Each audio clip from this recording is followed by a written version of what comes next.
Welcome to Chillin' 101. We hope this video helps. In this video, I will explain how to replace a Nissan Sentra door handle. First, gather your essential tools for this task. You'll need a Phillips head screwdriver, a flathead screwdriver, and a specialized trim removal tool to protect your vehicle's interior. Also, have a small socket set ready for various bolts, and of course, your new replacement door handle. Having everything prepared makes the process much smoother. Next, let's carefully remove the interior door panel. Begin by gently prying off the window switch panel and disconnecting its electrical connector. Then, locate and remove any visible screws holding the door panel in place. Use your trim removal tool to carefully release the clips around the panel's edges.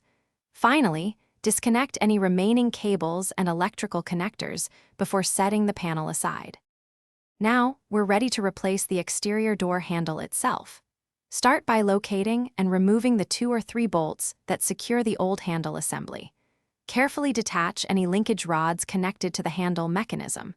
Once the old handle is free, insert your new door handle into its position. Reconnect the linkage rods securely and then fasten the bolts to hold the new handle firmly in place. Finally, it's time for reassembly and testing.